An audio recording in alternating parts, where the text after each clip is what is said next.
There we're looking directly north up McHugh Creek drainage and the type of fuel type it's been burning in, and referencing the rocky outcroppings which we're able to utilize to our advantage in tactical decision making. You can see the mosaic pattern of burn, which poses a problem for us in the relation to direct and indirect saw line. On this particular part of the fire, as you can see, we have a porta tank there up in the upper left. We were able to use a direct attack method, supporting it with hose lay to reinforce that particular fire perimeter to prevent any further spread into the Potter's Marsh subdivision. As we continue up the valley on the western side of McHugh Creek drainage, you can see the fire had burned up into the rocky outcroppings in the available fuel type. During the days of these runs, the weather conditions were in favor of the fire, and the temperatures were high and the relative humidities were low, so they were able to, the fire was able to be pushed by the wind and burning upslope, consuming every available fuels. There we see some sheep. The sheep were slightly impacted during the initial attack, but as you can see, they're back in there grazing and they're looking good, and as you can tell, they're eating right next to some of the burned fuels. Of course, there was no impact to them. Again, there's the McHugh Creek Trail. As we get in the upper slopes, you can see it's still intact with hardly to no little damage, with the exception of some fire burning on both sides.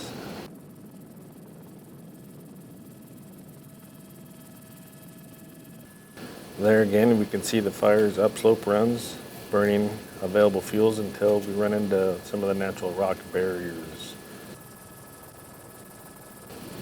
As you can see, as we come over the ridgetop, you can see a mosaic pattern of burn in which the fire didn't consume everything in its path. It kind of burned any and available fuels that were susceptible to the fire. Again, here you can see some of the spruce trees where it burned a little bit hotter. You can see some of the trees on the ground. Those are what we consider ladder fuels. Once the ladder fuels ignite, they then spread to the trees, in which the trees torch out as well. Here you can see where the fire's edge meets a drainage. Most likely there's some type of humidity or water or a creek in there, so wasn't really available to burn. Again, just another great view of some of the natural rock outcroppings, which again we took advantage of to monitor or confine any further fire growth. As you can see, the steep nature of the terrain, in some cases this fire we were unable to get what we call boots on the ground or firefighters on the ground in there to directly attack that.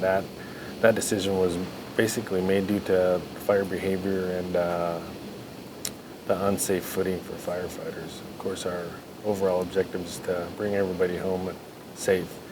There's a great shot of McHugh Creek parking lot where we run a base of our operations for Division Alpha.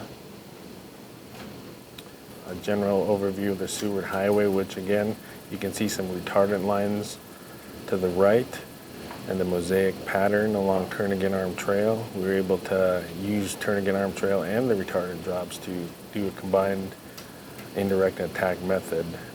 Here again, we have the Bell 412 helicopter going in to do some precision drops, working in conjunction with our crews on the ground in order to support them, in order for us to be able to confine any further growth along the Seward Highway. Again, here we go with the precision drop with the helicopter. There's an individual standing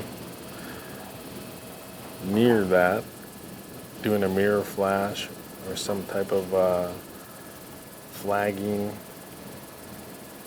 so the helicopter pilot can look out the left side of his window and be talked directly into where the area of concern is. Again, the helicopter pilot, after reloading his bucket, is again returning back to the area where there's some what we call heat. There's a great view of the type of terrain we're dealing with along the Seward Highway and some of the steep, scree slopes where we're unable to get folks in there. That's where the helicopters become crucial to the operation, as again, we cannot get firefighters into that type of steep, rocky terrain without putting them at risk, and we're not willing to put anybody at risk in such things. If we're able to utilize aerial assets to keep it in check, we certainly will. If we cannot utilize those helicopters with folks on the ground, we would order an air attack platform, which is an aircraft which flies rotations around the fire above where the helicopters are working with the helicopters to point them in the right direction as far as areas concerned.